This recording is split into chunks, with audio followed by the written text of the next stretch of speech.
Oxnard has had a city manager form of government since 1946. In nearly 80 years, the city has employed just 9 permanent city managers and 6 interim managers to fill the gaps. That might sound stable, but look closer and a troubling pattern emerges. Of the 8 city managers who left, 4 departed under some form of bad terms: fired, forced out, placed on leave, sued the city and lost. That's a 50% failure rate. The question is, why? And what does it say about Oxnard's hiring practices? The numbers. Let's break down the math. If we exclude Paul Wolvin's remarkable 26-year tenure from 1952 to 1978, an era that's unlikely to repeat, the average city manager has lasted about 5 years in Oxnard. But tenure doesn't tell the whole story. Here's what happened to the last several managers. Dave Mora, 1985 to 1989, ousted by a 3-2 vote of the city council after being blamed for a $9 million loss in emergency reserve funds. 2 council members who supported him called him a scapegoat for the council's own bad decisions. One former councilman labeled him a master of deceit and deception. He went on to become city manager of Salinas, where he served successfully for 17 years. So maybe Oxnard was the problem, not Mora. Vernon Hazen, 1990 to 1993. Reports say he was close to termination in Escondido before coming here, so Oxnard hired someone else's problem. He lasted just 3 years. After coming under fire for a controversial hire that looked like cronyism, he quietly applied for the city manager job in Oceanside. 6 months later, he announced his retirement. A union representative summed it up. Quote, "He should have left about a week after he got here." Tom Frucci, 1993 to 1997, fired on a 3-2 vote. Critics said his management style was one of intimidation and fear. He was Oxnard's 4th city manager in nearly 8 years. In fact, the LA Times noted back in 1997 that, quote, "the tenure for Oxnard city managers is less than half the national average," close quote. This problem isn't new. It's been going on for decades. Ed Sotelo, 1998 to 2013. In 2010, FBI agents raided city offices and searched officials' homes. A 2-year investigation produced over 100,000 pages of evidence revealing what prosecutors called, quote, "a clear pattern of fiscal waste," close quote. Sotelo had improperly borrowed $10,000 from the city and created a $300 monthly retirement perk for himself, neither approved by the city council. No charges were filed, but only because the statute of limitations had expired and the city's sloppy record-keeping made prosecution impossible. Sotelo was placed on paid leave in 2012. He later sued the city for $2.2 million and lost. And then there's Greg Nyhoff. The Nyhoff case study. Greg Nyhoff served as Oxnard city manager from 2014 to early 2018. His tenure here was marked by controversy over financial mismanagement and utility fund shortfalls. But what happened after he left Oxnard is what really raises red flags about the city's hiring judgment.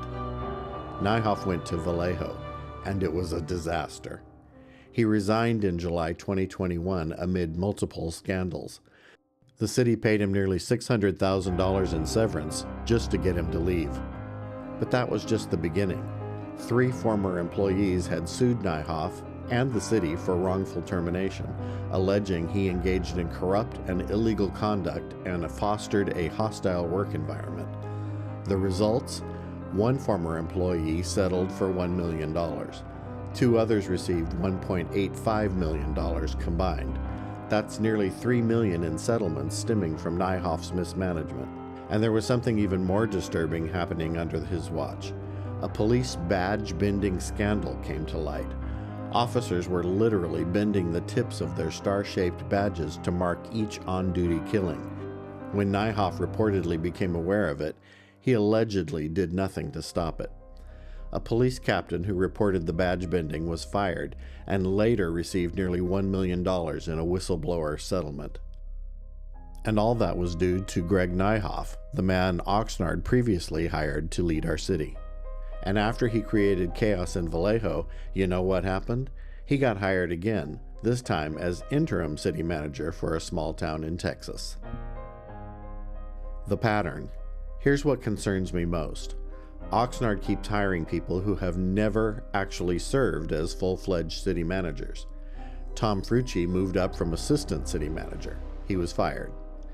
Ed Sotelo came from Pasadena, where he was assistant city manager. His tenure ended in scandal.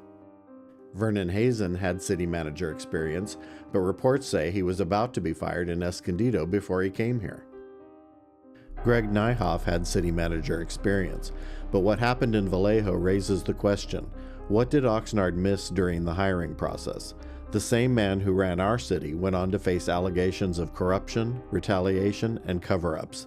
Those tendencies don't appear overnight. And then we get to the current city manager, Alex Nguyen. Alex was hired in July 2018.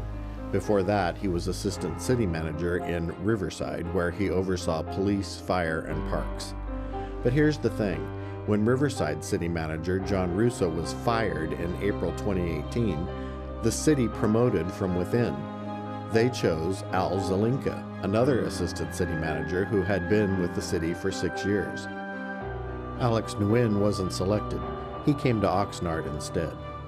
So once again, Oxnard hired someone who had never served as a full city manager, someone who was passed over for promotion in his previous city. Now, Nguyen has lasted over 7 years, but let's be clear about how. He's received multiple contract extensions and raises that are, frankly, unusual in municipal government. Just last September, he received a 10% raise, nearly $32,000. That's not typical. And his tenure hasn't been without serious problems. In 2019, the district attorney's office warned the city of a Brown Act violation after Nguyen spoke for 9.5 minutes on a topic that wasn't on the agenda. Chief Deputy District Attorney Chuck Hughes wrote that, quote, because the item was not on the agenda, the public was not informed the city would present significant discussion of the issue, and a violation of the Brown Act occurred, close quote. It was actually the city's second Brown Act violation in 2 years. Hughes said he had considered escalating the matter to a cease and desist letter, but decided against it. And what did Nguyen learn from that warning? Apparently nothing. Just recently, during another city manager's report, Nguyen showed a slideshow presentation about his family's life in Vietnam during the war and their journey fleeing to the United States. Okay, one other thing I'd like to share, and it's a little unique because of the timing in history. So tomorrow is April 30, and it marks the 50-year anniversary since the final ending of the war in Vietnam. In this country, of course, we refer to it as the Vietnam War, and of course over there we refer to it as the American War. Once again, not an agendized item. Once again, just something he took it upon himself to present during a public meeting without notifying the public in advance. Now, nobody's questioning whether his family's story is meaningful, but when you've already been warned by the district attorney about this exact kind of thing, you do it again? That's not a mistake, that's a pattern. That's someone who doesn't think the rules apply to him. But the Brown Act violations are minor compared to what Alex Nguyen has done to the elected city treasurer, Phil Molina. This is a story about power, retaliation, and a city manager who believes he's above the voters. Phil Molina has been a thorn in Oxnard's side for over 25 years. In 1999, while he was the city's director of finance, council members Tom Holden and Dean Mulhart and city manager Ed Sotelo allegedly threatened, harassed, and intimidated him after he refused to cook the books to make certain city projects look financially better than they appeared. They allegedly wanted their special interests and personal agendas to move forward without disruptions or adversaries. He was fired. He sued for wrongful termination, a First Amendment case. The Ninth Circuit Court of Appeals sided with him. The city settled. Cost to taxpayers, $875,000. When Alex Nguyen arrived as city manager in 2018, he walked into a building where Molina had already been at war with staff for years. The institutional memory was clear. Phil Molina asks questions. Phil Molina doesn't back down. In 2016, Molina ran for city treasurer. The voters elected him. In 2020, despite everything you're about to hear, they elected him again. And that was Nguyen's problem. He couldn't fire an elected official, so he had to find another way. As treasurer, Molina did what treasurers are supposed to do. He asked questions. He questioned investment reports he believed were inaccurate. He flagged improper transfers between city funds. He challenged questionable contractor deals. And then he asked the wrong question. Why was a corporation $2.7 million behind on utility payments? And why wasn't anyone doing anything about it? When Molina offered to help recover the money, he was rebuffed. Shortly after that $2.7 million question, a workplace investigation materialized. Multiple departments had filed complaints against Molina. Finance, Public Works, the city manager's office. The complaints were real. An outside investigator found Molina made inappropriate comments to female staff, that he sent embarrassing emails to wide audiences, that he overstepped his role. The findings were real, but here's the question. For comments like, quote, "That's a pretty blouse," and, quote, "Go home and cook for your husband," what would HR normally recommend? Training, a written warning, maybe counseling. What did Oxnard do? They stripped his duties, slashed his staff, cut his budget, then tried to remove him from office entirely. With City Attorney Stephen Fisher providing legal cover, Nguyen seems to have conned the council into stripping Molina of everything. His staff went from 19 to 0. His salary went from $150,000 to $20,000. His email was blocked. His office access was revoked. His computer systems were locked. Nguyen couldn't fire an elected official, so he made the job impossible. He left Molina with a title and nothing else. There's a term for this: constructive termination. When you can't fire someone, you make them want to quit. But Phil Molina doesn't quit. He's been fighting this city for 25 years. He sued. In August 2024, the California Court of Appeal ruled that what the city did was illegal. The court wrote that Oxnard had attempted to, quote, "through legerdemain, unelect the office of city treasurer and defeat the choice of the voters." Let that sink in. A California appeals court found the city tried to overturn an election. The city appealed to the California Supreme Court. The Supreme Court refused to hear the case. The city lost. Oxnard was ordered to restore Molina's duties and pay back wages, potentially $450,000 of taxpayer money. But here's what tells you everything you need to know. The city still hasn't fully complied. As of today, Treasury functions are still being routed around Molina to the police chief and an assistant treasurer that Nguyen controls. The city is still trying to pass new ordinances to work around the court's ruling. The city lost at trial, lost on appeal, lost at the Supreme Court, and they're still trying to nullify an election. It seems like Nguyen can't tolerate anyone who questions him. But does inappropriate workplace comments justify years of legal warfare against an elected official? Does it justify spending hundreds of thousands of taxpayer dollars to destroy someone the voters chose? Twice? Look at the pattern.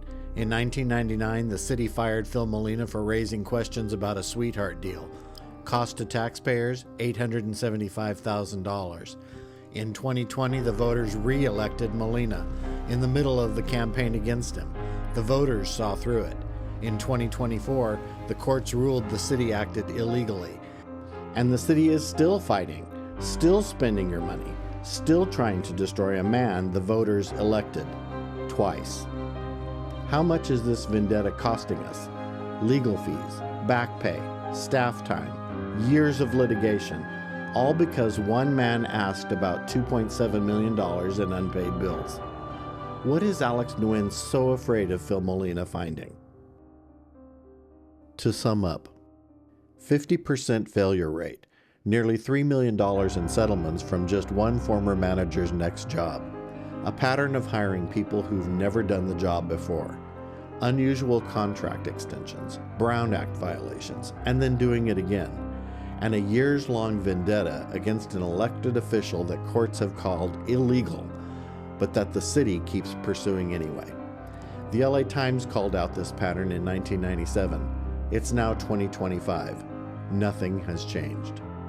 Maybe the problem isn't just the people Oxnard hires. Maybe the problem is how Oxnard hires and what happens when city managers face no real accountability. When are we going to demand better? Because right now, Oxnard isn't getting the leadership it deserves, and the residents keep paying the price. This is Eric signing off for now. Thanks for watching. If you want the full story, the deeper dive on corruption in Oxnard, let's walk it together. Because transparency isn't just a word, it's a demand.